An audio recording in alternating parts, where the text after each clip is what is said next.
झटपट अशी आपली सोलकढी तयार आहे। तर पहा किती सुरेख दिसत आहे, खूप सुंदर होते आणि नक्की ट्राय करा या उन्हाळ्याच्या दिवसात। नमस्कार मंडळी, मी कोमल तुमच्या सगळ्यांचं आपल्या कोमल लांगणे पाटील या चॅनलमध्ये खूप खूप स्वागत करते। तर नॉर्मली ऊन पडायला सुरुवात झाली आहे। उन्हाळा जरी सुरू झाला नसेल तरी ऊन पडायला मात्र खूप सुरुवात झाली आहे। तर त्यासाठी आपण उन्हाळ्यासाठी स्पेशल अशी किंवा नॉनव्हेज वाल्यांसाठी स्पेशल अशी सोलकढी पाहणार आहोत। अगदी साधी आहे, सोपी आहे आणि कमी वेळात होते। चला तर मग रेसिपीला सुरुवात करूया। आपण सोलकढी पाहत आहोत, तर सोलकढीसाठी काय काय साहित्य लागणार आहे। इथे मी खवलेलं खोबरं घेतलंय, किसून सुद्धा घेतलं तरी चालेल। त्याच्यानंतर इथे कोकम घेतलंय, त्याच्यानंतर कोथिंबीर वरून लागणार आहे आपल्याला। त्याच्यानंतर एक हिरवी मिरची किंवा तुमच्या चवीनुसार, 4 लसणाच्या पाकळ्या, 4 ते 5 लसणाच्या पाकळ्या, एवढं साहित्य इनफ आहे। कलर आणण्यासाठी तुम्ही बीटरूटचा वापर करू शकता, खूप डार्क कलर असेल। खरं तर कोकम जर फ्रेश असेल तर काही गरज पडत नाही, कारण त्याला त्याचा मूळचा कलर असतो रेड। पण जर कोकमचा कलर नाही आला तर त्यात बीटरूट ऍड करून त्याला गुलाबी सर असा कोकम सारखा कलर आणता येतो।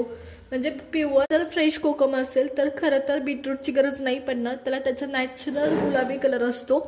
सोलकढी सारखी, सोलकढी कशी गुलाबी दिसते सेम तशी दिसते, त्याची काही गरज नाही मग बीटरूट टाकायची। चला तर मग सोलकढी करायला सुरुवात करूया। कढी बनवण्यासाठी सर्वात पहिले मी कोकम घेतलंय व्यवस्थित। त्याच्यानंतर मी ह्याच्यात कोमट पाणी टाकून ठेवतेय, जेणेकरून त्याचा पिंक कलर निघावा यासाठी। तर हे पहा, तर ही व्यवस्थित टाकून ठेवायचं। कमीत कमी अर्धा तास तरी भिजलं पाहिजे त्याचं ओरिजिनल पिंक कलर येण्यासाठी। तर हे असं साईडला ठेवून देऊया आपण। चला तर मग पुढची तयारी करूया। सोलकढी बनवण्यासाठी आपण नारळाचं दूध काढून घेणार आहोत। तर मी इथं हा सर्व नारळ एका जारमध्ये म्हणजे मिक्सरच्या जारमध्ये काढून घेतला आहे। त्याच्यानंतर मी ह्याच्यात तिखट मिरची किती पाहायची आणि त्यानुसार मिरची ऍड करायची। तर मी इथं एकदम अर्धी मिरची ऍड केली आहे। त्याच्यानंतरून 4 लसणाच्या पाकळ्या ऍड केल्यात। आता जर तुम्ही बीटरूट कलर येण्यासाठी टाकणार असाल तर नाही का याच्यात वाटताना टाकलं ना तर सोपं जातं। जर टाकणार असेल तर आत्ताच वाटताना टाका। थोडंसं गरम पाणी घालायचं आणि हे वाटून घ्यायचं। आपल्याला दूध काढायचंय, त्याच्यामुळे पाणी थोडंसं जास्त टाकायचं आणि व्यवस्थित मिक्सरमधून फिरवायचं आणि दूध काढून घ्यायचं। चला तर मग मी मिक्सरमधून फिरवून घेते पाणी ऍड करून। तर मी याच्यात पाणी ऍड करतेय या पद्धतीने आणि हे आपण मिक्सरमधून फिरवून घेतोय।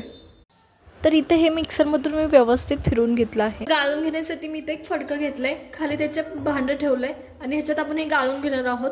तर सुरुवातीची बॅच ही घट्ट दुधाची निघणार आहे, एवढं लक्षात ठेवा। तर इथे मी सगळं दूध काढून घेतलंय या पद्धतीने आणि पहिल्या बॅचला खूप घट्टसर दूध निघतं। हीच प्रोसेस कंटिन्युअसली 4-5 वेळा करायची आहे तुम्हाला, जेणेकरून दूध निघायला पाहिजे जास्त आणि खूप घट्ट पण नाही काढायचं, नॉर्मल काढायचं आपल्याला। चला तर मग मी सगळं दूध असंच काढून घेते नारळाचं। सगळं नारळाचं दूध काढून घेतलंय आणि त्याच्यात आपण मीठ मिक्स करतोय। तर तुम्हाला हवं असेल तर सेंधव मीठ टाका, मी साधं टाकलंय, आता माझ्याकडे नव्हतं पण शक्यतो सेंधव मीठ टाकायचं असतं। तर हे नारळाचं दूध आपण काढून घेतलंय। आता आपण ह्याच्यात कोकम ऍड करणार आहोत। कोकम जर नवीनच असेल, फ्रेश असेल तेवढं त्याला कलर आणायची गरज नसते, त्याचा मूळचा कलर निघतो तो। चला तर मग आता कोकम ऍड करून घेऊया।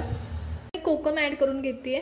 तर याच्यात मी शक्यतो गाळणी घेते, म्हणजे कचरा असेल तर तो साईडला निघतो आणि मग ऍड करून घेते। तर या पद्धतीने चला तर मी कोकम ऍड करून घेते असं सगळं। याच्यात मी सर्व कोकम ऍड केले आणि पहा ओरिजिनल गुलाबी कलर आला आहे। याच्यात मी कोणताही एक्स्ट्रा आर्टिफिशियल कलर नाही टाकला, सेम जसं बाहेर मिळतो तुम्हाला रेस्टॉरंटमध्ये तसा होतो, त्याच्यामुळे काही गरज नाही।